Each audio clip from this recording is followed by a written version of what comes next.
Bom dia a todas e todos. Quero agradecer aqui, especialmente ao meu amigo Sidney, que fez o convite aqui. Ele, de fato, é referência na área da infância e juventude. Para mim é uma honra ter sido convidada por ele para estar aqui. E assim, eu estou bem impressionada com a quantidade de pessoas, né, que estão aqui, mas não só isso, mas a quantidade de gestores, né, como, né, foi falado aqui, tanto secretários da educação, os próprios prefeitos, né, e, de fato, é uma oportunidade muito rica que a gente tem de poder falar com todos vocês aqui ao mesmo tempo.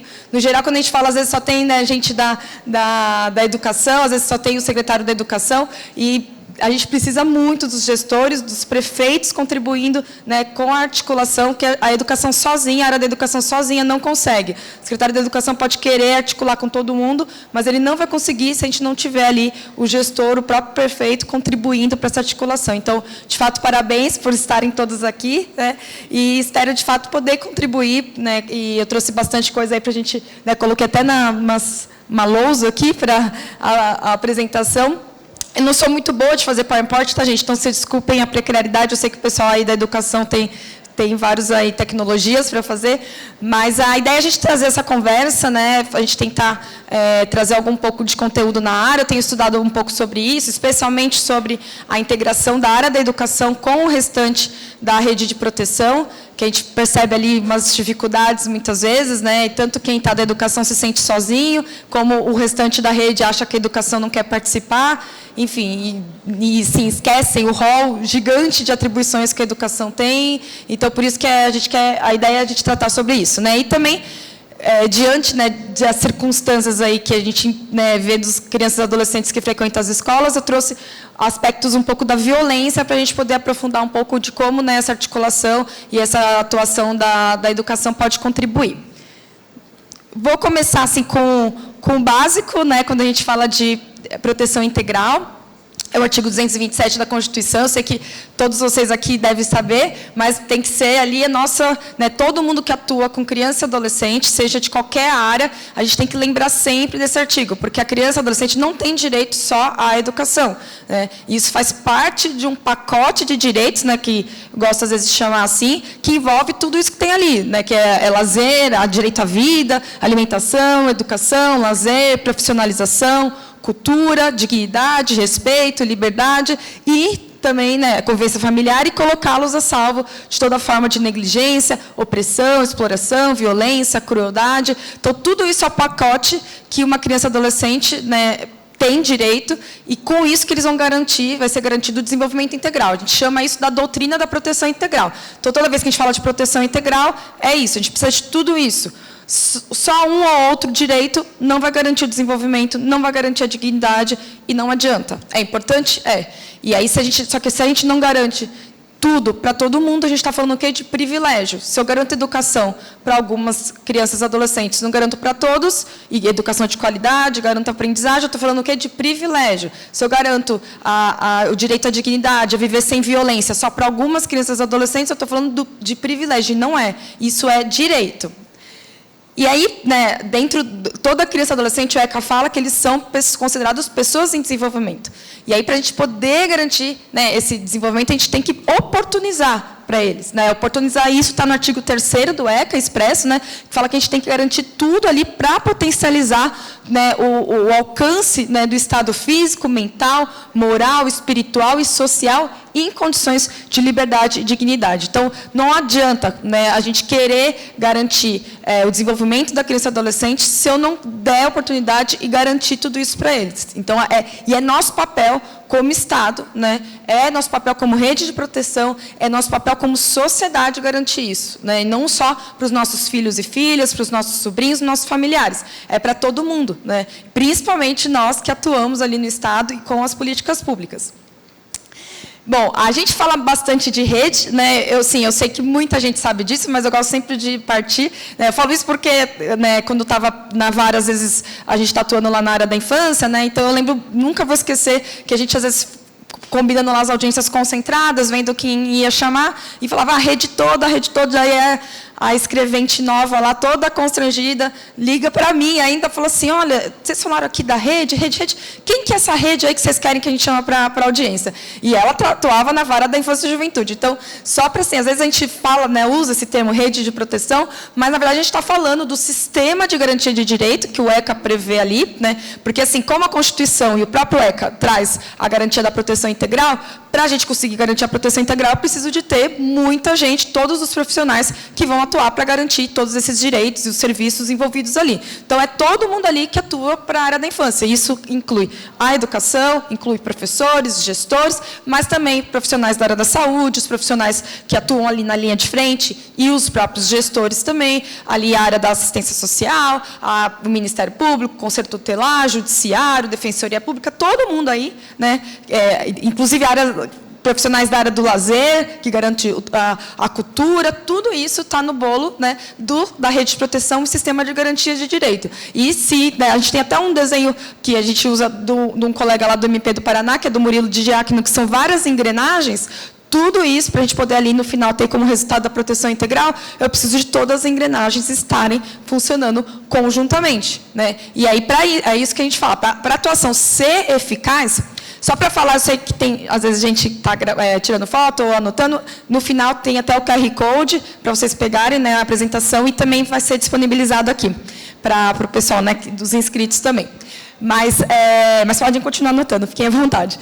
Mas para a gente pensar numa atuação eficaz, a gente precisa ter colaboração, tem que ser atuação articulada, coordenada e intersetorial, porque o objetivo principal, a gente precisa de todos envolvidos, não só cada um na defesa da sua área. Eu não posso ter educação só pensando, a gente vai falar melhor sobre isso, mas eu não posso ali pensar em atuar na educação só pensando em transmissão de conhecimento, em garantia ali da aprendizagem stricto sensu, ali, né, ali de maneira setorializada. Eu não posso pensar em saúde só pensando ali, cuidar da saúde, da ausência de doenças, da criança e adolescente. Não, todo mundo ali tem que estar junto, porque os próprios direitos se entrelaçam. Se eu tenho questões na saúde da criança, vai prejudicar a aprendizagem dela, né? Se eu tenho situações ali da criança vivendo em situação de pobreza extrema, a ausência de alimentação vai influenciar na aprendizagem. Se a criança não for garantido o direito dela à aprendizagem, ela vai ter ali, né, não vai ter chances de garantir outros direitos dela. Então, é um ciclo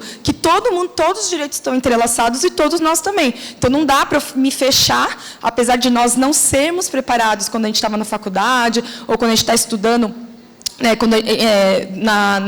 na própria atuação dentro das secretarias, das pastas, a gente sabe que, naturalmente, a gente não se articula. Na faculdade, né, a gente fez Direito, Sidney, mas lá, quantas aulas que a gente teve de outras áreas, quanta articulação que eu tive com profissionais. Às vezes é um professor, uma matéria ou outra que o professor vai lá. Agora, eu, como aluna, não tinha contato com alunos de psicologia, com alunos de pedagogia, com alunos da assistência. E isso, eu acredito que seja um equívoco da nossa educação, né, aqui falando de educação e ensino superior, porque a gente, depois, quando a gente vai atuar, eu sou obrigada a atuar articulada, e eu nunca falei com um psicólogo antes, se não fosse em atendimento meu, né? Então, por isso que é importante a gente já até repensar, né, isso, mas no dia a dia, agora, a gente é obrigado a aprender a se articular, senão não vai funcionar, né? A gente não pode continuar ainda batendo cabeça, né? Acontece, às vezes, eu sei questões de egos, né? Eu sempre falo, quando eu vou falar para as redes que eu trabalho, né, a gente tem que deixar o ego de lado em casa, né, tentar resolver situações pessoais separadas, porque não dá, porque eu sou obrigada com o secretário da Educação e a gente não conseguir se articular, porque não vai funcionar nada. Quem vai sair prejudicado é o quê? A criança e adolescente, e é por isso que nós estamos lá. Não é por mim, para eu ficar felizinha. Depois eu vou, choro em casa, faço terapia, soco a parede, mas na hora de trabalhar eu tenho que saber trabalhar junto e articulado, né? E isso envolve, como eu já falei, todos somos corresponsáveis na garantia, né? Então, identificar situações, identificar violações de direitos, nós somos corresponsáveis nessa construção da solução, né? A gente fala da incompletude institucional, então, não há um órgão, um setor que sozinho consegue atender todos os direitos da criança e adolescente. Isso é uma lógica diferente do que a gente tinha antigamente das instituições totais, que entendiam ali, principalmente quando a gente falava de institucionalização, crianças em acolhimento, né, as antigas FEBEMs que a gente tinha, né, lugar de internação, não existe, né, uma instituição que possa atender. É um trabalho que a gente tem bastante com criança com deficiência, quando a gente fala isso, porque entendem, às vezes, que ele precisa estar num espaço que vai garantir direito à educação, à saúde, ou esperam que a educação atenda situações que seriam de atribuição da saúde. Um espaço só não vai resolver isso. A gente sabe, por isso, que a gente precisa todos estarmos juntos. E, lembrando, mais uma vez, a educação é parte da rede de proteção, né? Eu vejo, às vezes, projetos de educação que são ótimos, maravilhosos, mas muitas vezes tratam o restante da rede como rede de apoio à educação. Gente, isso não existe. Eu não posso falar de rede de apoio à educação, porque a educação faz parte da rede. Eu falo de uma rede, que todo mundo faz parte. É lógico que acontece muitas vezes do restante da rede deixar a educação sozinha? Acontece. Mas o restante da rede não pode ser chamado, preciso que todos vocês apoiem a educação. Não, gente, a educação é parte, está intrínseco. É a atribuição do restante da rede, garantir a educação da criança e adolescente também. Não é só da educação. Então, por isso que é só uma correção de termo, né, e a gente prestar atenção nisso. Porque senão a gente só enfatiza o quanto tem que ser separada a educação do restante. Não é. A gente tem que trabalhar junto e estar ali para... Aliás, a educação tem que ser comunitária. Porque a gente fala muito, né, de educação com portas abertas para a comunidade, a gente abrir de final de semana essas atividades ali, né, tudo tentando como, primeiro, fazer a sociedade entender como parte da escola. Eu vejo, às vezes, muita crítica que falam pai, mãe, ou pessoas ali criticando a escola, todo mundo, né, quer, às vezes, bombardear a educação, impedir, ter ali, né, a liberdade do professor de ensinar. E aí eu vejo falando assim, mas, gente, parece que às vezes vocês estão tratando com o inimigo. A escola está ensinando isso, aquilo para os nossos filhos. Mas se está ensinando isso, aquilo, por que você não faz parte? Por que você não participa de reunião ali, né, tem ali a Associação de Pais e Mestres, participar de reunião. Às vezes não trata a escola como... Não, o pai, a mãe é parte da escola também, né? Tem que estar ali. Se a escola não está sendo legal para o teu filho, é porque você não está sendo um bom pai junto àquela escola para melhorar a situação ali, da educação ali inserida. Então, toda essa valorização, né, parte primeiro da educação também, da rede, todo mundo integrado ali e trazer, né, mais próximo, de fato, a educação da sociedade. Bom, agora vamos entrar mais específico no direito à educação, né? A Constituição, essa é uma área que tem ali um artigo muito importante, né, que é o 205, e que traz quais são os objetivos da educação. Quando a gente vai falar de políticas intersetoriais, né, que são principalmente ali, a gente vai falar enfrentamento à violência, ou a socioeducação, convivência familiar, são políticas ali que a gente precisa, né, quando a gente está atuando na garantia do direito, que todos estejam envolvidos. E é interessante que eu já ouvi, né, falo bastante, às vezes, com profissionais da educação, professor, linha de frente, tal, eu já ouvi falando, mas eu não tenho a ver com esse menino que está sofrendo essa situação em casa, não tenho a ver com esse adolescente que praticou ato infracional, porque eu estou ali para ensinar para ele, né? E aí eu falo, mas isso é o seu entendimento de educação. Quando a gente, né, vai olhar qual que é o entendimento da educação de acordo com a Constituição Federal, então isso não sou eu que inventei, Mirela, isso está na Constituição, a Constituinte, se for querer que mude, faz uma emenda constitucional para mudar isso, mas não sou eu que estou falando isso. No 205, fala o quê? A educação é direito de todos, dever do Estado, e aqui Estado não fala só setor da educação, aqui é Estado todo mundo, todos os profissionais, agentes públicos que atuam, todas as pastas, é dever do Estado, da família, será promovida e incentivada com colaboração da sociedade, né, visando ao pleno desenvolvimento da pessoa, se prepara para o exercício da cidadania e sua qualificação para o trabalho. Aqui fala que é garantir só a aprendizagem? Não. Fala que é garantir a transmissão de conteúdo, que ele sabe a matemática, português? Não. Pleno desenvolvimento da pessoa. Assim, a atribuição que é dada para a educação é gigante. Você falar isso, pleno desenvolvimento da pessoa, é um potencial, assim, é o que vai transformar a vida da pessoa. Assim, a educação ela é imprescindível para garantir o pleno desenvolvimento. E aí, quando a gente pensa o que garante o pleno desenvolvimento é a garantia da proteção integral, né? Não a mera, eu gosto de repetir muito isso porque a gente ouve bastante, eu sei que vocês ouvem também, né? A gente só reforça a importância do quê? A educação carrega a proteção integral nas costas. Se ela ali, o objetivo dela é garantir o desenvolvimento, para garantir o desenvolvimento eu preciso de proteção integral, A educação está totalmente articulada com todos os serviços, todos os direitos previstos ali no artigo 227. Isso é muito importante para, assim, a gente saber quem é da educação, para levar para quem atua na linha de frente, que eles precisam carregar essa camisa, vestir a camisa. Se é a camisa da educação, ou se é a camisa da proteção integral, porque você tem que garantir desenvolvimento, né? Preparo para o exercício da cidadania ali, que é preparar alguém para estar na sociedade, contribuir na sociedade, lembrando que é uma sociedade diversa, a sociedade não é todo mundo igual a mim, então a gente tem que trabalhar a educação para que os cidadãos, né, nossas crianças e adolescentes, que são a geração de hoje já, não é, eles vão ser os cidadãos do futuro, não, eles são cidadãos hoje. E eu preciso diariamente contribuir para eles serem um cidadão melhor nessa nossa sociedade.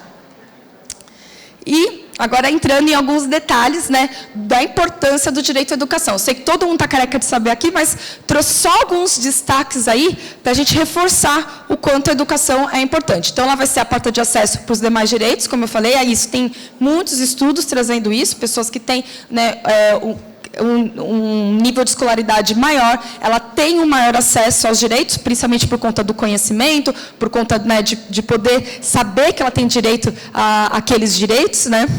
Contribui na superação da desigualdade, está dentro dos objetivos da República do Brasil superar a desigualdade, a gente, né, lida com uma discrepância, né, muito significativa na garantia dos direitos, então, por isso que a educação vai contribuir para a gente nivelar socialmente, né? Melhora a inserção no mercado de trabalho e a ocupação. A gente tem um estudo de o Marcelo Neri, ele é da FGV, ele tem um estudo bem interessante, é já um pouco antigo, de 2009, mas ele é bastante rico em trazer alguns dados que realmente me impressionam, né? Quando você vai comparar o salário dos universitários com o dos analfabetos, é 544% maior. Não é 100% maior, não é 544% quando você pega o salário de um universitário, que nem se formou na universidade, em comparação com de um analfabeto. Então, é isso que a gente garantir ali. A educação esse aumento que a gente vai ter, né? E também a chance de ocupação, a chance de você ter um emprego é de 422% maior. Então, a gente tem que trabalhar isso. E garantir a educação, uma educação de qualidade, né, porque dependendo do tipo de educação que a gente garante ali, a gente não vai atingir esses objetivos, porque a gente vai ter analfabetismo funcional, a gente vai ter diversos outros aspectos ali que vão influenciar nesses resultados, né? E, fora da escola, a gente tem um maior risco de envolvimento criminal. Tem alguns estudos em relação a isso, às vezes não dá para a gente ter uma correlação direta da prática infracional, mas o que a gente vê é o aumento do risco. Quando a gente faz oitiva informal, atua na área infracional, a gente vê que grande parte dos adolescentes que estão lá envolvidos, isso assim, é nítido, qualquer pessoa, eles estão fora da escola. E aí tem estudos que não dá para saber se o primeiro ato infracional foi antes do menino sair da escola, ou se ele saiu da escola antes e praticou o ato infracional, mas temos ali o estudo, né, isso do Instituto Sou da Paz foi feito com a internação de São Paulo, né, a medida socioeducativa de internação, viram que 67,7% dos adolescentes estavam fora da escola antes de ir para a internação. Quase 70% dos meninos estavam fora da escola. Então, isso demonstra o quê? A gente trabalhar com a educação, né? Eu sei que é óbvio, mas é interessante a gente ver os dados, a gente vai impedir que os adolescentes se envolvam com prática infracional e que eles virem adultos que não vão se envolver com a criminalidade. Então, a gente investe, né, não lembro quem falou isso, né, a gente tem que investir mais em bibliotecas, em construir mais bibliotecas e construir menos presídios, e a realidade é essa. A gente tem que investir na educação, investir numa educação de qualidade, se eu estou preocupado com segurança pública. Mas esse resultado vai vir quando? Não é em 4 anos de gestão, né, do prefeito que está aqui, não é 4 anos de gestão do governador, olha, não, vai vir o resultado anos. Eu tenho que trabalhar hoje com a criança adolescente que está em creche, com a criança que está em creche, para ela ali no futuro, né, não ter esse tipo de envolvimento, mas o resultado vem com tempo. Então, não dá, às vezes, eu sei que, né, a ânsia ali política e questão da gente mostrar resultados, mas tem resultados que a gente não consegue enxergar ali naquele momento. E outras pessoas vão colher aquilo que você está fazendo. Agora, o fato é, daqui uns anos, vão lembrar que você, anos atrás, não fez nada. E por isso que a gente persiste com esse resultado. Então, enquanto a gente tiver a mentalidade de resolver ali... eu não vou ter resultado disso em 4 anos. Eu investi em educação, vai estar ali no primeiro momento, mas, por exemplo, os estudos demoram. Uma política pública, para ter resultado, ela demora uns 10 anos. né? Então, não dá para a gente continuar com essa mentalidade se eu quero gerar transformação. E é isso, a gente tem que estar cobrando. E muitas vezes a gente tem os mesmos partidos, ano após ano, né? E a gente vê que não consegue, muitas vezes, ter continuidade de política. Muda. E aí, quando muda de prefeito, muda, a gente parece que sumiu todo mundo. É um trabalho, de novo, a gente organizar a rede, é cansativo demais. E aí, por isso que a gente precisa o quê? Não só de política de governo específico, eu preciso de política de Estado. Institucionalizar tudo que está sendo feito, não pode ser um projetinho da gaveta, que a gente se reúne lá, escrevendo no papel, não. Tem que virar, tem que se esforçar para aquilo virar pelo menos uma norma ali, que seja um decreto, mas ele é modificado, mas se esforçar para virar uma legislação municipal, se eu quero que aquele programa de fato tenha continuidade, se eu quero ter previsão orçamentária específica, se eu posso ali, o Sidney fala bastante de orçamento, eu preciso ter previsão ali da onde eu vou poder precisar investir aqueles recursos. Então, aí que faz trabalho. Eu já dei até adiantei várias coisas, mas... Bom, dentre os princípios do direito à educação, a gente está ali, né? Igualdade de condições para o acesso e permanência na escola, né? E garantia do padrão de qualidade. Eu trouxe esses dois, porque eu acho que ali tem vários outros, né, que tem previsto ali no artigo 206 da Constituição, mas acho que esses dois, eles trazem... acho que, em relação à aprendizagem, são os que a gente aplica com maior intensidade, porque a gente tem que sempre lembrar que eu não tenho só que garantir que o adolescente e a criança entrem na escola. Eu vou mostrar rapidamente os dados, mas a gente está com a garantia da universalização no ensino fundamental grande já, né? A gente está quase, né, quase universalizado já. Agora, quando você vai ver os dados de conclusão na idade apropriada, quando a gente vai ver os dados de permanência, a gente já vê dificuldades. Então, não tem que garantir o acesso e permanência. E, para a gente ter permanência, precisa ter uma atuação ativa. Eu não posso ficar parado esperando que o menino, independente das circunstâncias da vida dele, vá lá estudar. Não, é um trabalho contínuo ali para contribuir, não só a educação, mas toda a rede, para que aquele adolescente consiga estar na escola, né? E aí que entra, tem acontecido isso? A gente está conseguindo garantir uma educação de qualidade para todas as crianças e adolescentes?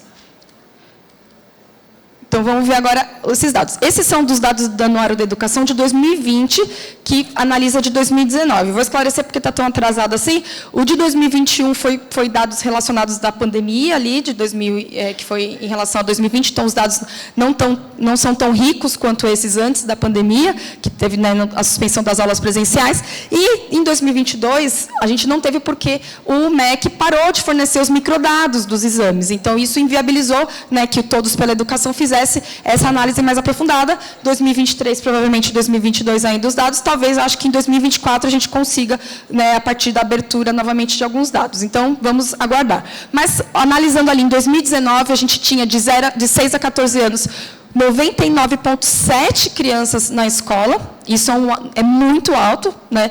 Esse percentual menor, geralmente, são de crianças e adolescentes em situações rurais, mais distantes, alunos, alguns com deficiência, que também não estão tendo acesso da escola, mas é um número pequeno quando a gente pensa no acesso. E de 15 a 17, 92,5%, que aí a gente tem a gente briga com outras coisas ali, que é a questão do trabalho, né? Um outro contexto que o jovem mais velho, né, e toda a cultura, né, da educação, enfim, que muitas vezes os adultos, né, próprios pais, não foram escolarizados, já querem fazer com que criança e adolescente trabalhe, enfim. Mas a gente tem ali um número relativamente alto também, de 15 a 17 anos. Né? Mas quando a gente entra já um pouco na questão da condição socioeconômica, né? Não sei se vocês conseguem ver ali, o azulzinho são os 25% mais ricos e o amarelo são os 25% mais pobres. Quando a gente entra ali, ó, os 25% mais ricos, 99,9% das crianças de 6 a 14 anos estão na escola.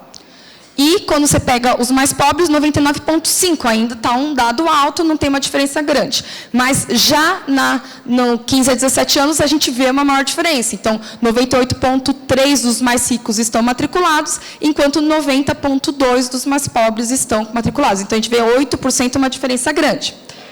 Mas, quando a gente entra na taxa de conclusão, o que é? Né, taxa de conclusão na idade apropriada, considerando ali que o Fundamental 1 tem que ser concluído com 12 anos, Fundamental 2 com 16, ensino médio com 19, ali, né, pensando ali o máximo, né, a cada 100 estudantes que ingressam, né, 89 vão concluir o ensino fundamental 1 com 12 anos, então a gente teve ali uma perda de, né, 11, de cada 100, né? 78 vão concluir o Fundamental 2 aos 16 anos e 65 vão concluir o ensino médio com 19 anos. Então, a gente perdeu um monte de gente aí, né? Mas isso nós estamos pensando globalmente. Se eu entro nos dados específicos de acordo com a condição socioeconômica, né, a conclusão, né, a taxa de conclusão com 12 anos do Fundamental, os 25% mais ricos, 98,7%, já os 25% mais pobres, o que está? 84,9%. Então, a gente vê uma diferença ali grande, né? Já ali no ensino fundamental com 16 é pior ainda, 95% mais ricos estão ali concluindo nessa faixa etária, quando 69,1% dos mais pobres não estão concluindo com 16 anos. E aí o médio já, né, pior ainda, com conclusão com 19 anos, 87,9% e 25% mais pobres é 51,2%. De todos que entraram ali no início. É muito sério isso, né? A mesma igualdade, a gente está oportunizando o acesso para todos ali, né, de uma maneira geral. Não estou entrando em creche, eu sei da situação, ensino infantil, mas o ensino fundamental ali, a gente tem garantido o acesso, mas a gente está garantindo a equidade? É muito sério. Porque não adianta eu falar que é do mérito do aluno, não adianta, aqui a aprendizagem adequada está errado, esses slides que eu copiei, mas quem tiver interesse, entra para ver. Quando, é mais gritante ainda quando você vai ver a aprendizagem adequada que você espera, né, de matemática, e de acordo com o SAEB, que foi, né, os dados, quando você pega de português e matemática, é gritante a diferença dos mais ricos para os mais pobres em relação à aprendizagem adequada nas matérias. Então, não dá para eu falar que é mérito do aluno, é esforço do aluno. Não adianta falar isso, porque os dados mostram essa diferença ali. Então, o contexto familiar, social, econômico vai influenciar o comportamento escolar, vai influenciar a aprendizagem do aluno, vai influenciar todo o sucesso escolar dele ali. Então, a gente precisa estudar como gestores, como implementadores de políticas públicas, como essas desigualdades vão afetar, né, a educação e contribuir na formulação das políticas para a gente poder superar isso. Senão, nunca a gente vai garantir a proteção integral e nunca vamos garantir o que o artigo 205 da Constituição fala. Senão a gente vai continuar fingindo que a gente está fazendo educação para todo mundo, quando, na verdade, só está garantindo o pleno desenvolvimento os mais ricos, porque eles têm garantia a todos os direitos, não só a educação. Então, essa, assim, eu espero que, o mínimo, se a gente sair daqui sem ver mais nada, isso a gente fique, assim, a gente precisa urgente trabalhar. Se a gente for pegar dados mais antigos, né, anos 80, anos 70, aliás, né, pegar ali, a gente não tinha essa taxa de atendimento, de universalização do atendimento que a gente tem hoje, não tinha. Mas, ok, nós conseguimos garantir, mas o que a gente está ganhando de resultado no final? Nós estamos gastando dinheiro para quantos estão saindo com aprendizagem adequada, com, de fato, uma educação? Porque a aprendizagem adequada é o quê? Educação de qualidade. Bom, agora vou entrar numa outra área que eu acho que é interessante a gente trabalhar, que é a questão do trauma, né? Trauma não é, às vezes o pessoal fica falando, mimimi, está tudo traumatizado, tal. Não é trauma nesse aspecto, né? Trauma, não é um evento específico, aqui, né, eu trouxe um conceito. Lá atrás está todo o material que eu uso, lá para quem quiser ter acesso depois, aprofundar. Esse do Massachusetts Advocates for Children, que é um programa dos Estados Unidos que eu tive a oportunidade de conhecer, que trabalha com, eles chamam de escolas mais sensíveis. É você trabalhar as escolas para elas estarem preparadas para receber esses alunos que lidaram com situações, né, de trauma, e, com isso, conseguir efetivamente garantir a aprendizagem deles, né? Então, não é um evento específico, mas é uma resposta a uma experiência estressante, né, na qual a habilidade da própria pessoa lidar com aquilo é prejudicada. Então, isso que vai trazer um resultado. Então, esse evento estressante pode ser de vários tipos. Pode ser violência intrafamiliar, uma doença na família, morte, negligência, pobreza, tragédias. Covid-19 foi algo que gerou muito trauma, por isso que a gente tem lidado com tanta situação de saúde mental, dificuldades dos alunos, né, não só por conta da evasão, porque ficou esse tempo suspenso, mas eles não estarem ali, de fato, muitas vezes inseridos no contexto escolar, prejudicou demais, né, gerou muitos traumas, né? E aí cada, né, experiência traumática é diferente, pode trazer resultados diferentes. Não adianta tratar da mesma forma um aluno que lidou com uma morte na família, que o resultado dele vai ser diferente, muitas vezes, né, em como ele elaborou, como ele lidou com aquele trauma, né? E aí, com isso, vai ter diversas consequências. Pode ter indisciplina, violência, dificuldade de aprendizagem, tudo isso. E aí, às vezes, quando a gente atua só de maneira repressiva com aquele aluno indisciplinado, o que eu estou fazendo com ele? A gente tem que entender o que é aquela indisciplina. Às vezes é porque ele, em casa, ninguém dá valor, ou ele não quer, a gente está aqui se esforçando, mas isso pode ser resultado, pode não, geralmente é resultado do que está acontecendo na casa dele, do que ele lidou na família dele, quando ele lida, às vezes, em própria sala de aula. Porque a violência, às vezes, está ali, às vezes não, a gente vê, né, nos dados, a violência está dentro da sala de aula. Então, é urgente a gente entender, se tornar, né, tornar mais sensível. Aqui tem uma listona, né, de quais habilidades podem ser prejudicadas com uma experiência traumática. Então, ali tem habilidade de linguagem, habilidade de aprender, comunicação social, solução de problemas, atender tarefas, assim, várias coisas, e pode gerar também impulsividade, agressividade, desobediência. Então, tudo isso pode influenciar a performance acadêmica e comportamento em sala de aula do aluno. Então, todas as violações do direito ali vão fazer o quê? Vão prejudicar na aprendizagem. Pode ou não, tem aluno que não vai acontecer isso, gente, não estamos generalizando. Mas precisamos estar preparados para lidar isso, senão nós só vamos dar aula, garantir educação de qualidade para quem vem de família que tem ali garantindo todos os direitos. Não estou falando que família rica não viola direito, viola sim, a gente sabe, mas, no geral, a gente vê ali que a situação de vulnerabilidade prejudica na garantia dos direitos. Então, fica fácil dar aula só para quem é bonzinho, para quem não teve nenhum trauma, para quem ali está tudo bem, e ele vai aprender. Mas isso é ele, entendeu? Você, ali, o profissional da educação, não teve grande esforço, vamos falar a verdade em relação a essa criança.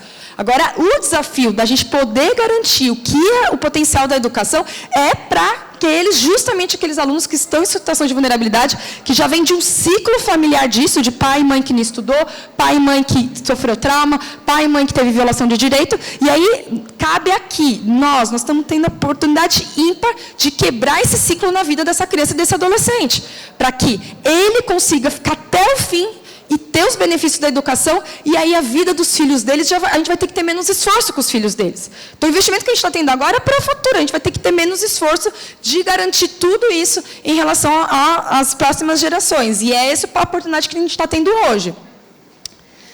Beber um pouco de água.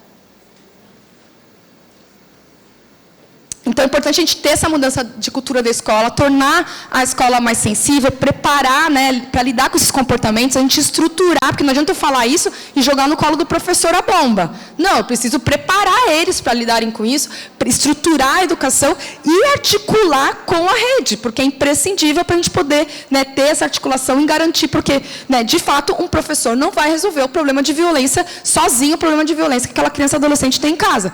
E aí que entra todo esse trabalho para tornar o ambiente mais acolhedor, né? O que está dentro da educação é contribuir para ter essas estratégias, né, de garantir a dinâmica escolar, e também a gente trabalhar com a rede, o restante da rede, para mostrar e falar, ó, quando você, na saúde, não atua adequadamente, garantindo o direito à saúde daquela criança e adolescente, vai atrapalhar o direito da educação dela.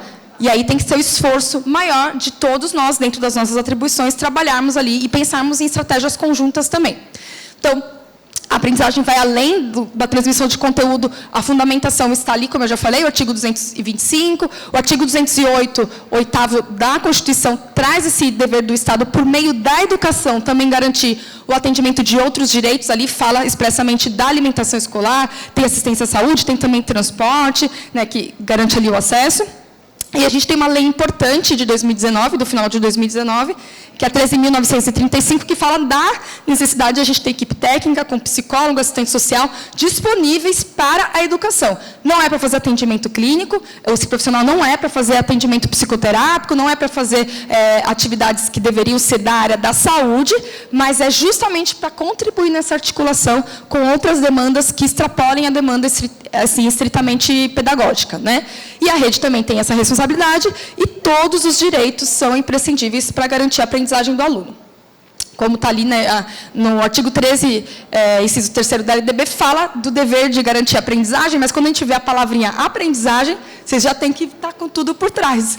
O artigo 227, proteção integral, o trauma, então, é tudo isso para chegar nessa parte. Essa só foi a introdução, gente, do que a gente queria falar hoje. E aí agora, né, a gente vai reforçar a importância da educação nessa identificação dessas situações que ali uma criança e adolescente possa estar lidando, para justamente contribuir nesse acionamento para a atuação da rede. Então, a educação ela tem uma proximidade diária com os alunos, até pela obrigatoriedade de frequência, a capilaridade. A gente tem muitas crianças e adolescentes que só frequentam a escola fora de casa.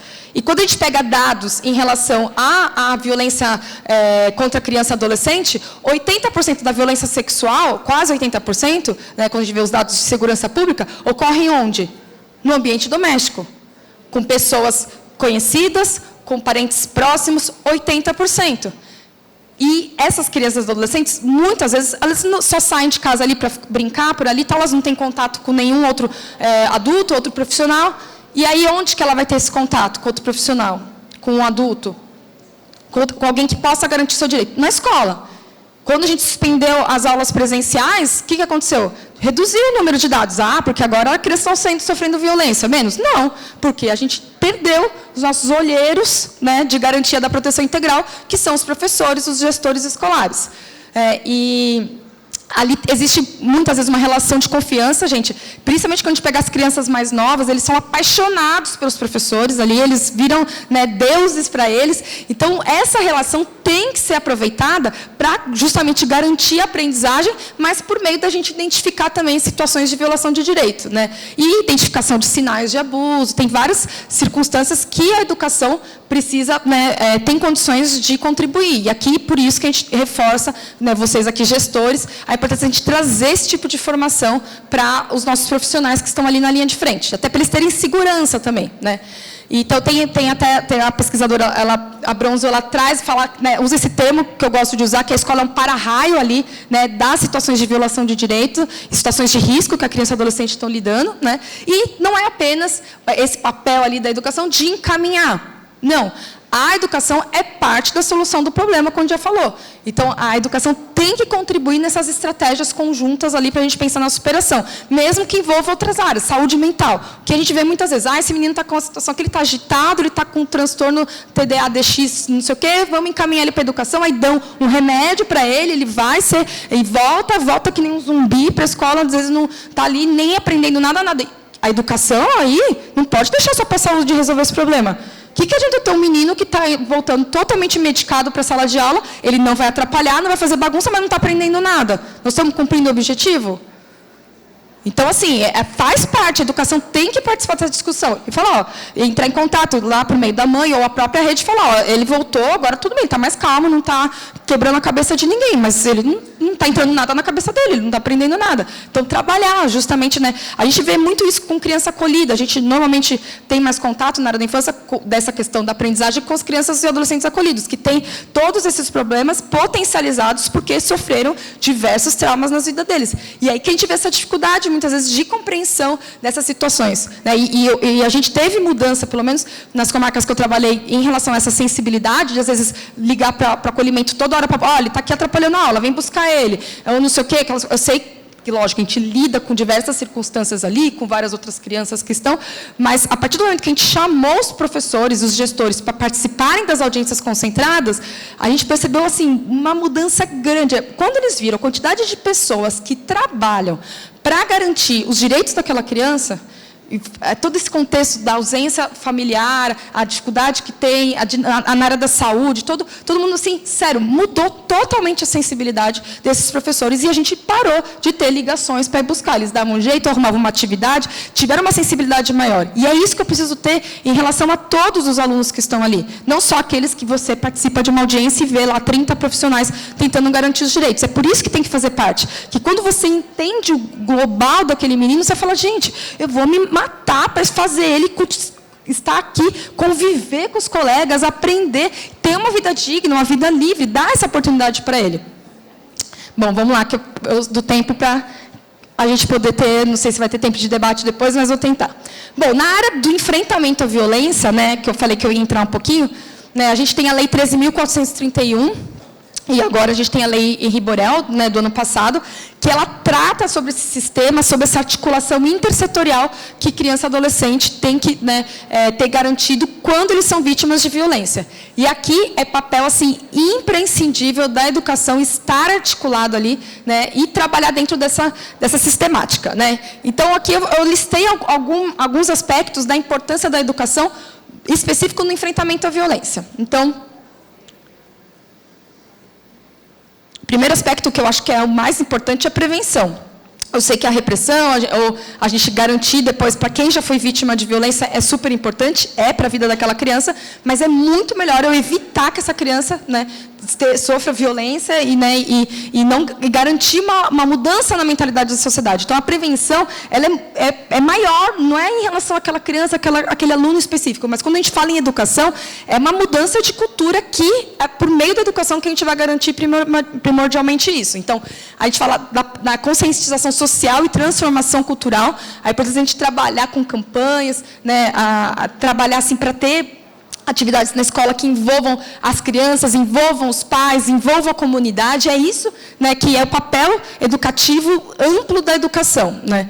Formação de meninos e meninas, e ali, né, como a gente fala, a garantia da formação como um cidadão que esteja apto a conviver com uma sociedade diversa, plural, né, sim, a gente trabalha muito com a oportunidade do aluno frequentar a sala de aula, garante com que ele lide no dia a dia com o diferente, né? E isso que vai garantir com que ele seja um adulto melhor, né? E a gente vai ter menos problemas de violência com isso. E principalmente em relação ali na situação da mulher, que quando a gente vê ali vítimas de violência sexual, primordialmente são o quê? Mulheres, meninas, mais novas.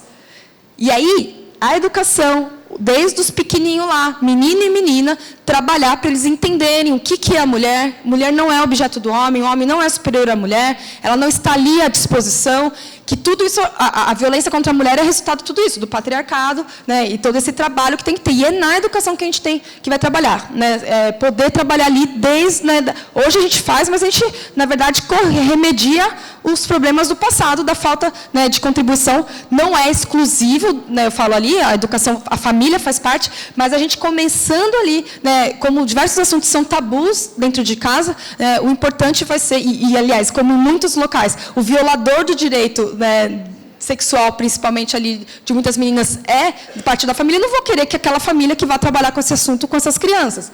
Então, aí, né, entra a parte da educação sobre sexualidade. Eu sei que tem muita... Opa! Ai, gente, se eu quebrei o negócio. Acho que não quebrou.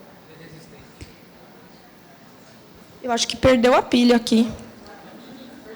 Não? Não.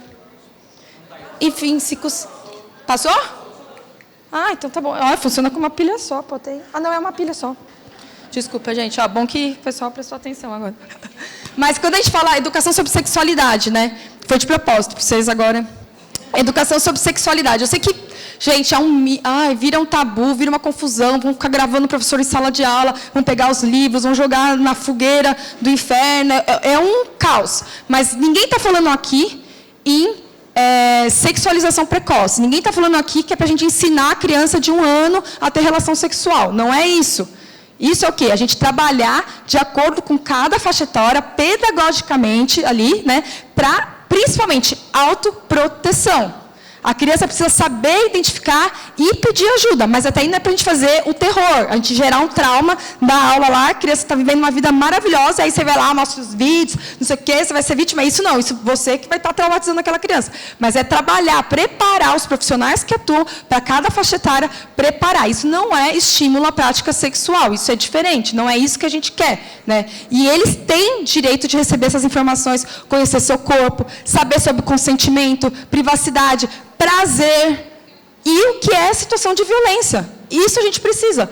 Eu dou esse exemplo que, para mim, foi muito importante na minha carreira. Eu tive uma menina que ela tinha sido afastada do convívio familiar, por circunstâncias ela com a mãe, enfim, ela estava acolhida institucionalmente, e aí encontraram o pai dela, fizeram estudos, tal, e falaram, vamos desacolher para esse pai.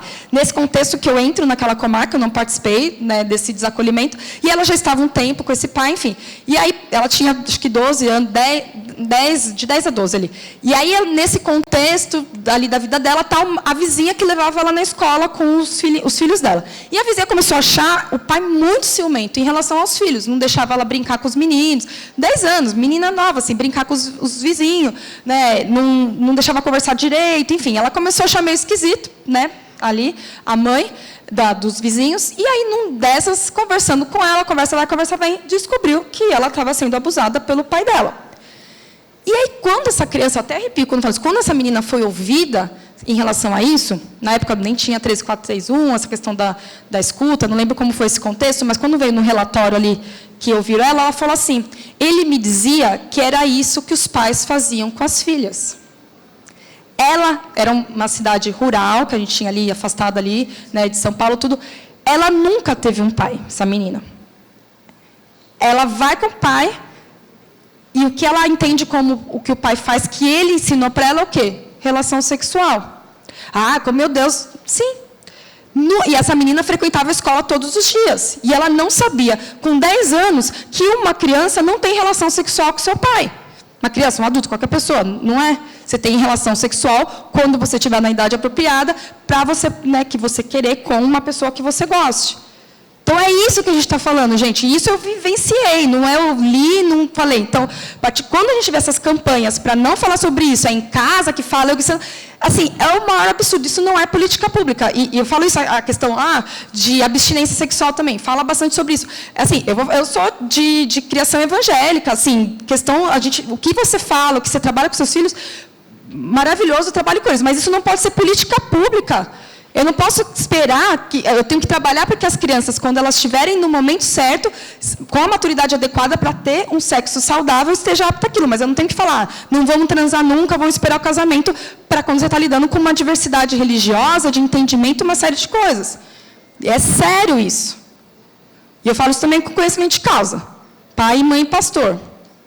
Bom, agora vamos falar e um outro papel importante, que a gente já falou sobre isso, é sobre o conhecimento. Gente, está falando ali que a TV vai ser desligada em 30 segundos. Não sei o que tem que fazer aqui. Bom, só dando um toque. Agora 20.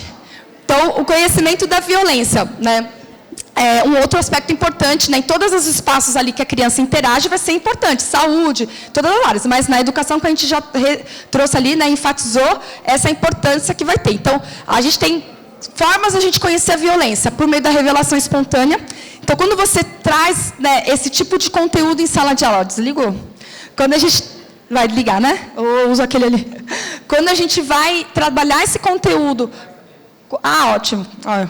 Quando a gente vai começar a trabalhar esse conteúdo de maneira assim mais próxima da criança e do adolescente, você cria ambiente para trazer esse tipo de assunto. Porque se eu fico só falando de outras coisas ali, do nada, como que a menina vai achar que ela tem confiança de trazer aquele assunto com a professora do que está acontecendo em casa? Ou, às vezes, eles não têm consciência de que aquilo é uma violência sexual. Como eu falei, aquela menina ali, ela poderia, numa dinâmica de sala de aula, falar, eu faço isso com meu pai, eu sei lá, entendeu? Alguma coisa assim. Ingenuamente, muitas vezes, no meio da brincadeira, ingenuamente, a gente ouve, né, que traz relatos, acho que na internet tem bastante sobre isso, assim, do nada o menino, meu titio brinca de fazer isso com meu pupilo, assim, nessas situações, que daí, né, a forma de reagir é muito importante, porque às vezes a criança ela entende aquilo como uma brincadeira, e aí com você ela vai entender que aquilo é uma violação de direito, aí você fala, meu Deus, o que aconteceu com você? Daí na hora ele viu que na brincadeira ele se sente culpado por ter relatado, enfim, é um negócio doido isso. Então, por isso que é importante o preparo dos profissionais para como vai lidar, tem que fingir. Não, que bacana, enfim, vamos conversar depois um pouco mais ali. Aí você vai, porque às vezes as outras crianças vão começar tudo a dar risada, porque às vezes tem criança que é muito mais madura que a outra, e na hora vai identificar, enfim, isso tudo tem que ter um jogo de cintura que o professor precisa ali estar preparado e ter condições de ter outros profissionais contribuindo com ele. O suspeita de sinais, como eu falei, a gente tem até coloco ali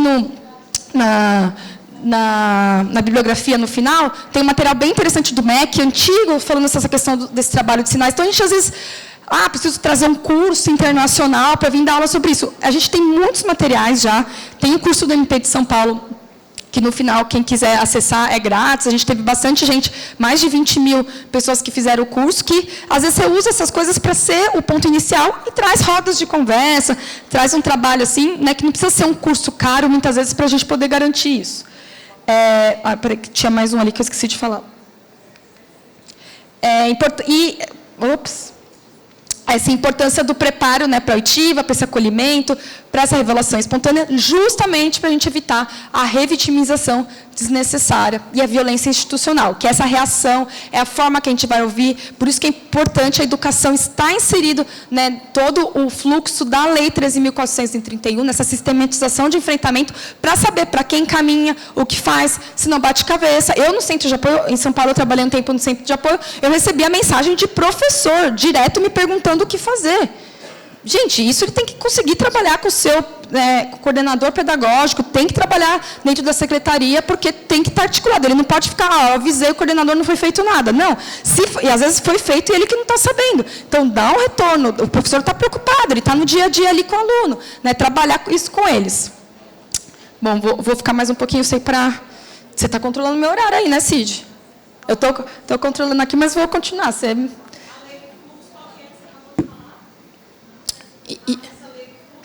A 13.431? Isso. Eu vou estar aqui, eu vou falar daqui a pouco só sobre ela para vocês, tá? Uma parte sobre ela. Mas essa lei é imprescindível a gente ter os profissionais da educação participando, entendendo, construindo, né, a política conjuntamente, porque senão o que a gente tem ali, o anterior, eu falei, é o dever de comunicação, que a gente vai falar já sobre isso. Bom, vamos lá. E também uma outra, eu coloquei 2, eu sei contar, tá, gente? É o terceiro agora que a gente está falando, está errado ali. E esse acompanhamento para minimizar as sequelas. Como a gente falou, né, o trauma, a violência pode gerar consequências no ambiente escolar ali que vão atrapalhar a aprendizagem, que é aí que vai trazer toda a estratégia pedagógica, todo o trabalho para, juntamente com o restante da rede, que está atuando no enfrentamento direto da violência, a gente trabalhar as consequências da violência. Porque dentro ali, na Lei 13.431, no Decreto 9.603, e tem a Lei Henri Borel, traz entre os objetivos está minimizar as sequelas da violência. Então, nossa atuação é para enfrentar a violência agora, fazer cessar aquilo, prevenir violências futuras, mas minimizar todas as sequelas que a gente tem ali, que aquela criança e adolescente vai ter que lidar. E, dentre eles, tem as sequelas na área da educação, da aprendizagem, que é aí que entra a nossa importância de atuar, principalmente aqui. E contribuir também com as estratégias na atuação da rede. E quem vai ser nosso olheiro para saber se tudo que está sendo feito pela rede está funcionando? Vai ser na educação. Porque a gente vai ver ali se teve mudança de comportamento, né, nessa troca diária, quando vai a mãe buscar não sei o quê, pergunta, e aí, o menino está indo lá, está participando das coisas? É aí, porque daí, se qualquer sinal vermelho de novo, aciona toda a rede ali, que não é rede de apoio da escola, mas é a própria rede, para a gente poder atuar conjuntamente ali e enfrentar essa situação. Bom, agora vamos entrar dentro da situação específica dessa preparação. A gente teve umas alterações importantes do ECA, por conta da Lei Henri Borel, recente, e ela traz ali que a necessidade de formação continuada e capacitação dos profissionais, principalmente da saúde e educação, assistência, para poder identificar evidências, trazer esse diagnóstico e contribuir no enfrentamento. Tá? O inciso 9º do artigo 70 traz a necessidade de promoção e realização de campanhas educativas direcionadas ao público escolar e sociedade em geral. Acaba que, às vezes, a gente deixa essa campanha educativa para quem? Quem cuida da parte de comunicação da prefeitura.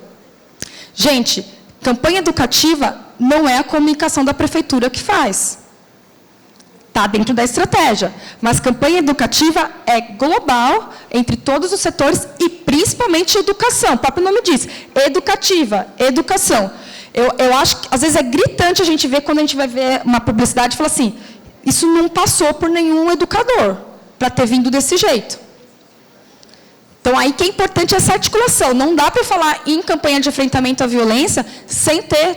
Eu não trouxe aqui, mas uma outra vez eu ouvi uma palestra, e aí mostrando todas as imagens sobre esses campanhas de contra, né, enfrentamento ao abuso, no 18 de maio, e sempre mostrando ali, né, como a criança sofrendo, chorando, com, né, tudo preto ali e tal. Essa criança que você vê todo dia na sala de aula, que está sendo vítima de violência, não. Não seria fácil chegar lá e ver a criança no escurinho lá. Não. A criança, muitas vezes, está vivendo normalmente. E aí, essa que é a estratégia. É aí que é o trabalho que tem que ser feito. Porque se eu ficar esperando achar uma criança no escuro, lá chorando, num cantinho, porque ela foi... Pode acontecer, claro, mas se eu ficar esperando ver essa situação para eu identificar um caso de violência, você nunca vai identificar. Então, aí que é o trabalho, enfim. Mas só um parênteses para falar que a parte de campanha educativa também é da educação. E o artigo 70B do ECA fala que eu preciso ter nessas áreas profissionais capacitados para reconhecer, comunicar, né, todos esses casos de suspeita e violência. O dever de comunicação, ele é para qualquer pessoa, a gente tem lá uma cláusula geral, porque isso é responsabilidade da sociedade como um todo, então a gente tem alguns artigos ali que fala, qualquer pessoa tem esse dever, mas eu tenho um dever especial para quem é da saúde e educação, tem previsões específicas em relação a essa área. Isso está no artigo 13 do ECA, que fala da área da saúde, e o artigo 56.1, que fala da área da educação, que quando for constatada situação de maus tratos, suspeita, tem que comunicar o conselho tutelar. Ali está a previsão. Mas se eu falo de um fluxo de enfrentamento à violência em cumprimento à lei, tem que já estar articulado para quem a educação vai comunicar. Ela não vai precisar, tem que comunicar ao conselho, ela pode comunicar para fins de ter um acompanhamento, mas o certo é já encaminhar direto para o outro setor que vai ter atuação lá para escuta especializada, para situações da área da saúde, né? A gente tem a lei do minuto seguinte, quando a gente fala de violência sexual, se você tem uma menina com notícia de violência sexual, né, que vem à tona, precisa ter encaminhamento direto para a saúde. E ali, lógico, vai ter que ter todo o trabalho, verificar se não é o agressor em casa, se chamar ali a mãe para fazer esse trabalho, contribuir para que ela chegue na saúde. Então, por isso, se a gente tem um fluxo definido, fica muito mais fácil, né, para que cada profissional saiba atuar. E é importante a gente ter protocolos internos da educação. Então, quando um professor... Por que acontece? O professor não sabe o que fazer, no geral, porque ele não é preparado para aquilo, ele nunca quer ter que lidar com essa situação. Eu que não quero identificar, por que eu vou ficar observando? Se eu identificar, vai me dar um trabalho, eu vou ter que ir para a delegacia, vai ter todo... Então, por isso que é imprescindível eu ter um protocolo interno da educação, quando tem uma situação de violência ali, né, para que haja esse encaminhamento, essa preparação, essa informação ali, né, desdobramentos daquela comunicação que o professor tem que fazer para a própria criança vítima ali que está relatando. E também eu tenho que ter um fluxo geral, quando sai da educação, para você acionar toda a rede para o enfrentamento à violência. E também, no artigo 245 do ECA, fala que para a saúde e educação é infração administrativa, multa. E agora, com a lei Henri Borel, no artigo 26, novidade, é crime. Então, antes, quando eu falava sobre isso, eu só falava até infração administrativa. Poderia ser crime de omissão de socorro, mas hoje a gente tem, dependendo da circunstância ali, pode, né, incidir, mas hoje é crime e para todo mundo, tá? Isso não é só. Então, assim, todo nesse contexto, e eu acho que principalmente para o servidor público, é imprescindível a gente trabalhar. Enfim, não dá para a gente falar isso por conta do tempo, tem 1 hora só para falar de comunicação da violência, se quiser, mas depois leia os artigos, tem material, naquele curso que eu vou passar no final, tem uma aula minha só sobre comunicação de violência, que é imprescindível a gente estar preparando todos os profissionais para isso. E no artigo 11 do decreto 9.603, é um artigo específico para a educação, né, que traz ali, quando, né, for identificado, quando a gente tiver uma hipótese de revelação espontânea, tem umas diretrizes gerais ali de como pode, né, o que tem que ser feito, a criança ser acolhida, o procedimento de comunicação, esse encaminhamento para a criança, para o atendimento, né, emergencial ali, principalmente na área, né, da saúde, não está expresso ali, mas a gente, né, dependendo das circunstâncias, e como a violência ela tem uma consequência direta na saúde ali, principalmente se tem lesões, se envolve violência sexual. Então, por isso que é importante, tem os retrovirais, quando é violência sexual, que tem que ser trabalhado de maneira urgente para evitar que aquela menina tenha alguma doença sexualmente transmissível, e comunicação ao conselho tutelar, enfim. E o parágrafo único traz está ali meio escondidinho, mas está lá, fala o quê? Precisa ter, as redes de ensino deverão contribuir para o enfrentamento das vulnerabilidades que possam comprometer o pleno desenvolvimento escolar. Então, aqui falar, sim, é atribuição sua, né, agir em situação de violência, né, por meio da implementação de programas de prevenção à violência. A gente precisa ter o programa geral de todo mundo e programas específicos da área da educação. E aí, que entra essa questão que eu ia falar, até que ela tinha perguntado, da Lei 13.431, aqui traz, né, o artigo 14, fala ali da necessidade dessa atuação intersetorial, e a educação faz parte. E eu entro muito nisso, porque quando a gente vai ver, muitas vezes, a educação é o que mais é porta de entrada, de identificação de situação de violência, mas comitê de gestão colegiada para a política de enfrentamento à violência, muitas vezes não faz parte, eu já vi isso, sequer sabe o que está acontecendo, às vezes o secretário, né? A gente não faz parte de discussão de caso, não participa de audiência concentrada, né? Não participa de compartilhamento de informação, então, por isso que aqui, para a educação atuar adequadamente, ela tem que ser inserida na política de enfrentamento à violência, que todo município, todo estado tem que ter. E a Lei 13.431, lá embaixo, acho que está no artigo 26, fala que tinha 180 dias para todos os municípios e estados estabelecerem o seu sistema de enfrentamento à violência. E isso é institucionalizar é por meio de normas, fala que tem que ter normas sobre isso. 180 dias, isso era 2017. Quanto tempo passou? E ainda a gente briga para ter. Por que eu preciso ter normas sobre isso, organizando a rede? Porque senão ninguém vai atuar. Não adianta eu falar que tem a lei aqui, maravilhosa para vocês, mas eu preciso ter uma lei daqui, de Palmas, eu preciso ter uma lei, o decreto, enfim, a normativa que for ali adequada num primeiro momento, para organizar o funcionamento da rede, porque daí eu crio atribuição, e aí eu posso criar previsão orçamentária, posso estruturar, porque não adianta a gente fingir que a gente não tem essa atribuição, reclamar de falta de estrutura, porque a partir do momento que eu escrever, tem que fazer isso, isso, isso, a educação tem que participar da reunião tal, tal, tal, eu vou ter que criar estrutura dentro da organização ali dela. E aí, por isso que a gente precisa ter normas falando isso. E aí, quando a gente tiver...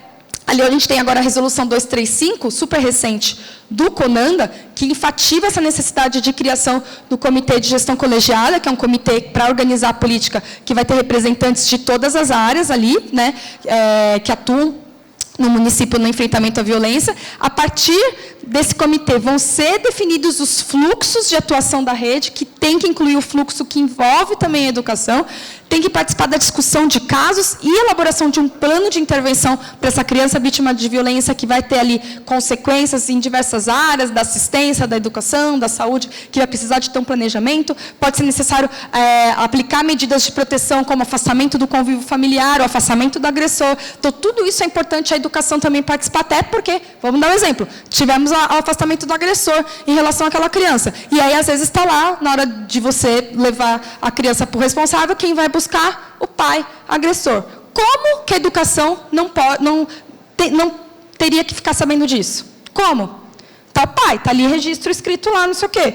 Mas daí chega lá o pai para buscar a criança, vai entregar e ele lá está com uma determinação de afastamento do agressor e não aproximação da criança. Então, aí, tem que estar junto. E o compartilhamento de informações tem que estar dentro. Até porque, o que acontece muitas vezes? A revelação espontânea, a identificação da violência ocorre na educação, a rede está super trabalhando, fazendo de tudo, e aí o coitadinho do professor que identificou não está sabendo nada do que está acontecendo, não teve... Né, e isso, porque em São Paulo a gente estava contribuindo na elaboração desse fluxo, e aí eles falavam, mas a gente manda para o conselho e não tem resposta, a gente manda ofício para o conselho e não tem resposta. Se tivesse uma comunicação direta, porque, vamos pensar, gente, vou dar o exemplo da capital de São Paulo, são 85 escolas para cada conselho tutelar. Então, eu quero que todas as ocorrências que essas escolas encaminharam para o conselho, que o conselho faça não só os encaminhamentos que tem que fazer, o trabalho que tem que fazer, mas como responda cada uma do que aconteceu, ele não vai conseguir trabalhar, entendeu? Ele só iria ficar fazendo isso, respondendo.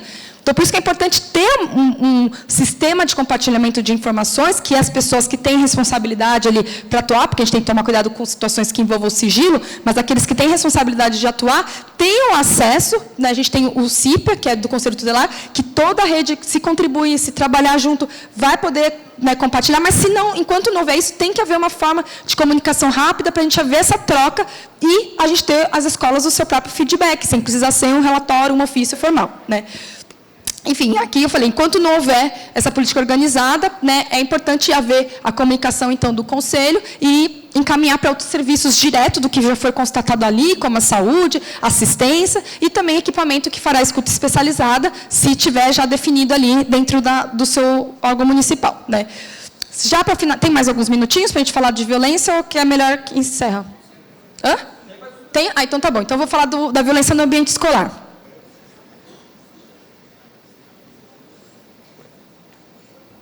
gente, eu sei que, assim, nós tivemos muitas situações, a gente, né, vem à tona, esses atentados contra a escola.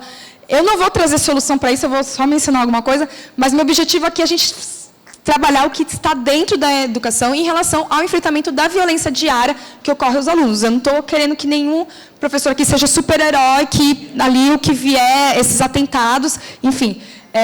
Só para deixar claro, né, que a gente acaba, né, vamos falar sobre isso e tal, né, a gente sabe o que é, vamos aqui analisar o que é a responsabilidade da educação, o que a gente pode fazer para poder colaborar, né, com situações que envolvam isso. Então, primeiro a gente tem que pensar, como eu já falei bastante aqui, nosso objetivo não é combater a violência em si, né, mas atuar para garantir um ambiente favorável à aprendizagem, e um ambiente sem violência é um ambiente favorável à aprendizagem. Teve uma vez que eu falei num outro evento, que é o direito da criança a uma escola sem violência. Então, porque o direito não é só a aprendizagem, que a gente falou, é estar num ambiente escolar. Porque aquilo que eu trouxe antes para você era quando envolvia essa violência fora da escola. Agora, estou falando da violência no dia a dia ali que a gente tem, né? Porque todas essas situações, como a gente já falou, prejudicam a aprendizagem e eu não garanto uma educação de qualidade. Se nas escolas daqui, do município, do estado, a gente tem muita violência intraescolar, eu não estou garantindo uma educação de qualidade. Então, por isso que é imprescindível, né, eu não só me preocupar em qualificar os professores, para eles serem ótimos, para darem as suas aulas, pedagogicamente, eu tenho que preparar os professores para mediar conflito, para saber lidar no dia a dia com situações de indisciplina, né, que não é só chamar o professor de mediação, não sei se aqui vocês têm um professor específico de mediação, ou chamar o coordenador pedagógico, não, isso todo mundo, dia a dia, dinâmica de sala de aula. Tem muito professor que tem muita habilidade com isso, eu tenho certeza, mas muita dessa habilidade foi adquirida sozinho do dia a dia da experiência, não foi porque alguém preparou ele para isso, tá? E envolve todo, né, a gente entender a complexidade dos motivos que envolvem ali a violência, para a gente ter mais subsídios ali para toda essa abordagem, todas essas estratégias mais profundas para a gente poder contribuir. Porque o aluno que é violento em sala de aula, ele é violento em casa, ele é violento com o vizinho, ele vai ser violento quando ele for trabalhar, e isso vai prejudicar toda a garantia de direitos dele.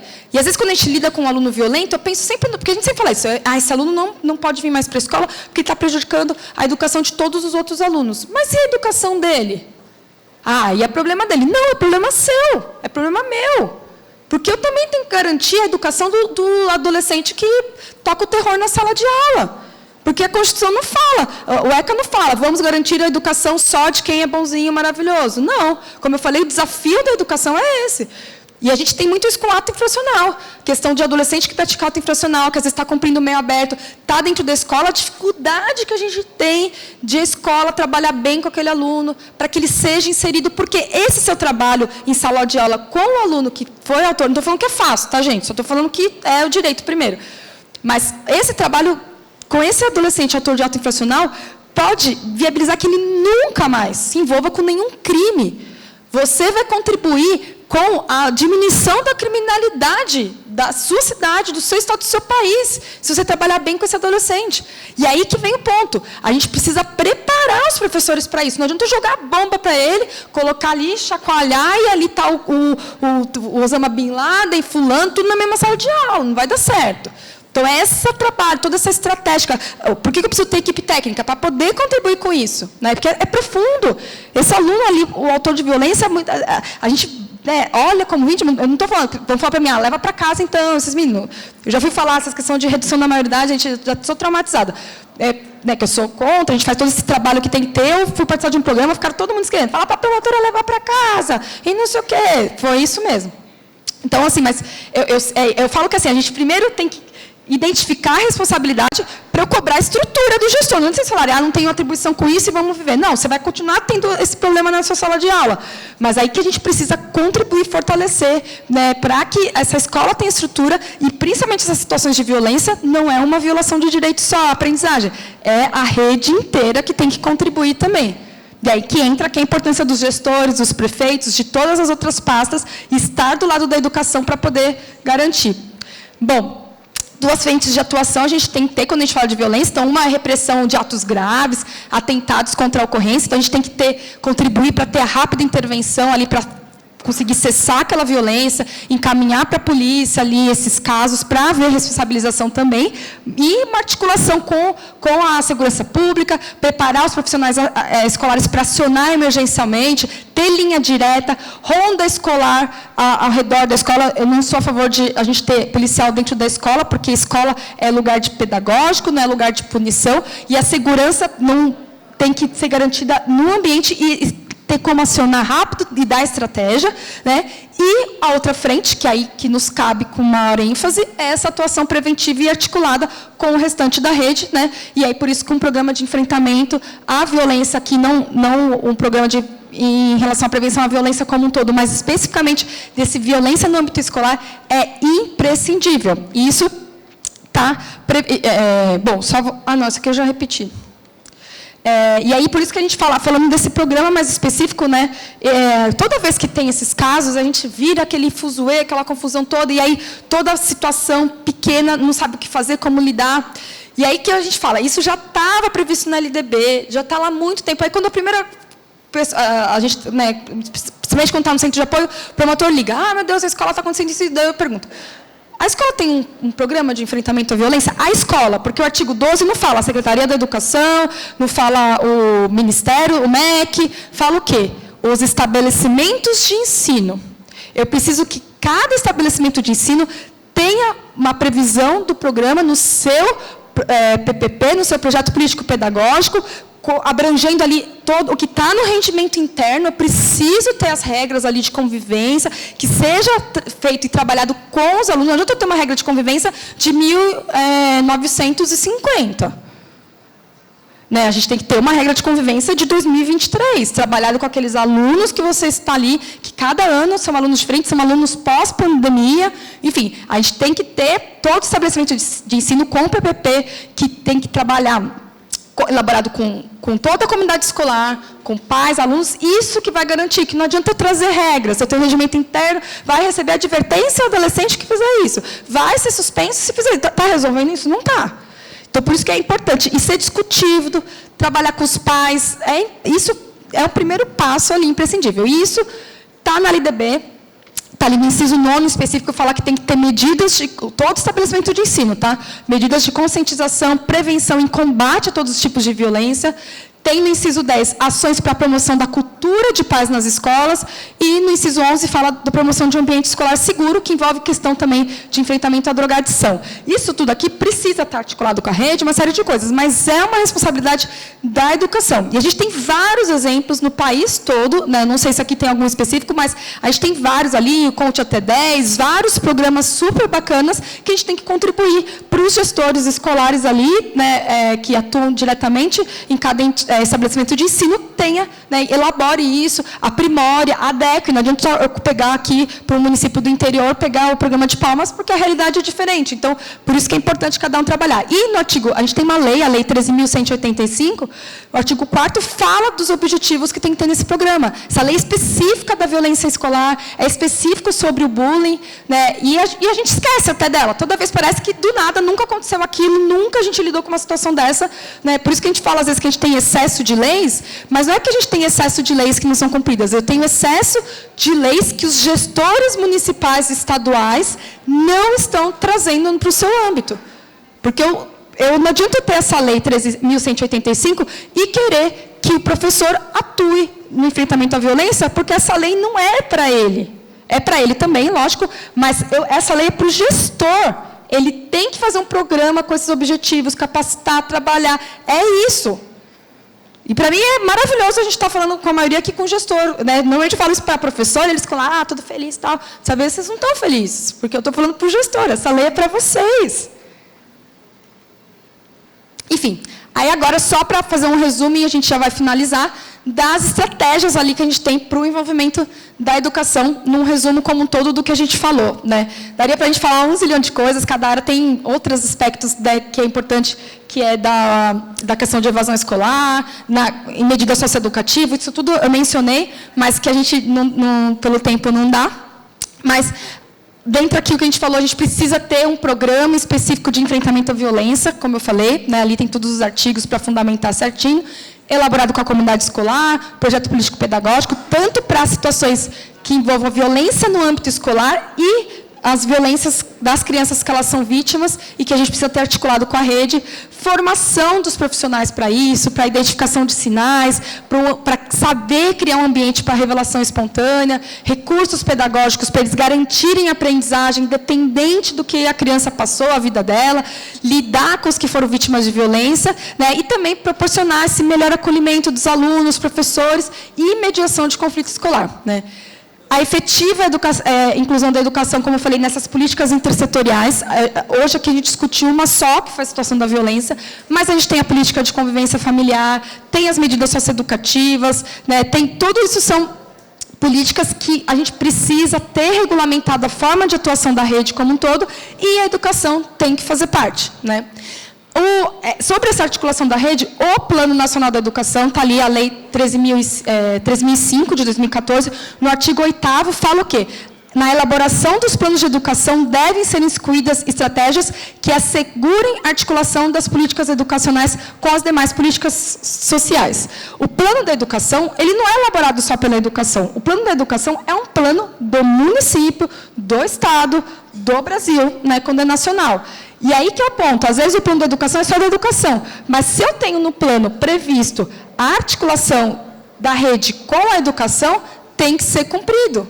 Isso não é só para a educação, porque às vezes é a educação que tem que ficar lá desesperada, o que eu vou fazer, como eu encaminho? Não, eu tenho que ter já tudo articulado, definido, e os outros órgãos prontos para serem acionados e atuarem lá.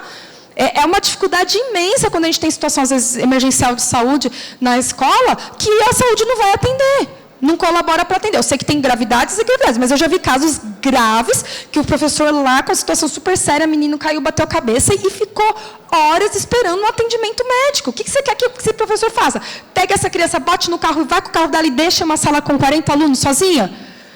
É sério, a saúde tem. Eu sei que a saúde não está aqui, né, não sei, mas você, prefeito, tem que falar para o seu gestor da saúde. Tem que estar pronto para acionar ali, ainda mais porque eu não estou lidando com, às vezes, uma situação em casa, que é mais fácil, talvez, porque tem uma criança. Eu não estou lidando com um monte de criança ali que num caos, e aí tem que ficar lá esperando atendimento da saúde. E isso, questão de saúde mental, a gente é super séria, muitas vezes a gente tem dificuldade, enfim. Tudo isso é importante a gente trabalhar. Clareza das atribuições dos profissionais da educação e dos demais atores da rede. Então, quando a gente constrói fluxo, protocolo, eu preciso que esteja claro o que se espera de cada profissional ali. Ele não vai adivinhar, né? Quando a gente lida, aqui eu trago alguns estudos, né, da Renata Bichir, da Bronze, que eles falam um pouco sobre isso, que tem alguns setores, como educação e saúde, que está acostumado a lidar, são setores mais fortes, digamos assim, que tem um orçamento grande, previsão orçamentária ali, e normalmente eles trabalham muito com rotina, com padrão, né? O atendimento social ali é o mesmo, geralmente, diferente da assistência social, que tem maior flexibilidade de atuação, que da natureza da atividade dela é ter uma atuação mais flexível, que a gente chama que são tecnologias brandas, que a gente fala, né? E quando a gente está lidando com saúde e educação, como a gente tem que lidar com rotina, com padrão, não adianta eu falar com um professor que tem não sei quantas horas aulas para cumprir, que ele vá participar de reunião de discussão de caso. Eu preciso ter previsão dentro daquelas horas todas ali dele, que ele tenha oportunidade para ele poder contribuir, ele poder enriquecer e trabalhar melhor com os seus alunos. Então, por isso que eu tenho que criar essa rotina, eu tenho que criar esse padrão para ele poder cumprir. Eu não vou esperar que o professor largue a sala de aula com as zilhões de horas que ele tem, para simplesmente ir lá bonito, discutir caso e ver a situação do seu aluno. Não vai acontecer isso. É a mesma coisa os gestores, a mesma coisa os demais profissionais ali, que tem ali uma série. Então, eu tenho que padronizar, colocar no papel, por meio de norma, aí pode ser portaria da secretaria, portaria intersecretarial, resolução, decreto, o que for. Eu preciso ter essa previsão. E aí, com isso, a gente também garante, né, preciso da estruturação das escolas com recursos materiais humanos suficientes, que não adianta eu jogar tudo isso de atribuição para vocês, essa bomba de coisas, e a gente não garantir estrutura para ser cumprida. Então, aí envolve a gente cumprir a Lei 13.935, né, eu sei da dificuldade, a gente não vai ter muitos locais, né, um psicólogo, um assistente social por escola, mas eu preciso ter que na secretaria, pelo menos, algum ou regionalizado, para poder ser acionado, para poder trabalhar. Em São Paulo, a gente tem, no município de São Paulo, o NAAPA, que tem ali, sim, tem sempre coisas a aprimorar, mas é um núcleo que vai atender essas situações mais emergenciais, e aí tem um grupo de escolas ali que eles fazem um atendimento regionalizado, né? E aí, como eu falei, quando a gente normatiza, a gente escreve, né, as atividades, a previsão, o quanto que a gente vai ter, né, que despender de esforço humano, a gente consegue garantir previsão orçamentária, porque eu sei o que eu preciso, e eu vou ver que aqueles profissionais não são suficientes, vou ter que contratar mais, ou vou ter que criar ali, ou então a gente reconheceu, não dá para cumprir, fica mais na cara quando eu tenho ali a atribuição, né, que deve ser cumprida, e não simplesmente fingir que não é atribuição. E um ponto que eu até coloquei ali na estrutura, que é a questão do reforço escolar, né? A gente fala muito do atendimento educacional especializado, enfim, que é outra, né, outra coisa que daria para a gente falar bastante coisa, mas um aspecto que a gente tem previsto da necessidade de recuperação de aprendizagem, que isso não é só a recuperação do final do ano, é recuperação no dia a dia, não adianta eu querer recuperar em dezembro o que a criança deveria ter aprendido ali adequadamente em fevereiro, né, quando começarem as aulas. Então, eu preciso trabalhar para que tenha isso, né? Eu falo isso que vários locais que eu trabalho não tem, a gente não tem orçamento, e quando a gente trabalha com os acolhidos, aí que a gente percebe o quanto de aprendizagem que eles não garantiram no decorrer dos anos, que eu tenho meninos no ensino médio que não sabem ler, não sabem escrever, e aí eu não consigo que eles ganham cursos maravilhosos lá de informática. O menino começa aí, ele fala, não quero ir mais, e a gente fica, gente, como assim? Consegui garantir lá, tal, e ele fala, mas é que eu não consigo ler o computador. O menino com 16, 17 anos. Então, é sério. Então, a gente precisa trabalhar e garantir que tenha essa recuperação de aprendizagem rápida para poder, de fato, garantir uma educação de qualidade, né? E aí, é isso a conclusão ali, né? Que a educação, ela é direito da criança e adolescente, não é favor do Estado, né? Não adianta falar, vem a mim, está aqui a vaga, vem aqui, entra, aprende se você quiser ou não. Não. O trabalho tem que ser um trabalho ativo e de toda a rede, né, não só da educação. E a gente tem que garantir a aprendizagem independente de todo o contexto familiar, da vida daquela criança e adolescente, com tudo isso tem que ser garantido. E aí que entra, né, o esforço conjunto e a atuação de todo mundo. E enquanto a gente não fizer isso, né, a gente vai só perpetuar toda essa exclusão, toda a desigualdade que a gente viu, né, e a gente vai impedir que as crianças saiam desse ciclo de pobreza, que muitas vezes, né, e vulnerabilidade que eles estão inseridos, e não vão conseguir aproveitar dos benefícios da educação e de ter ali, de fato, né, a proteção integral, que a gente falou bastante. É isso. Acabei aqui, acho que, né, deu 1h20, mais ou menos, aí. Tem aqui as sugestões, né, de coisas que eu mencionei, tem ali alguns estudos para quem quiser aprofundar.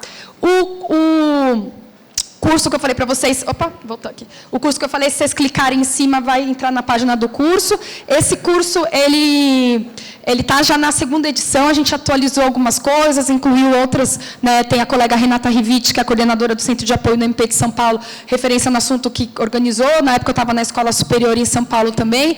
Então, a gente tem um curso ali, vai ter a 2ª edição, também, se vocês quiserem, vocês acessam. E aqui está o QR Code para quem quiser ter acesso à apresentação, e tem meu e-mail. E é isso, estou à disposição aí.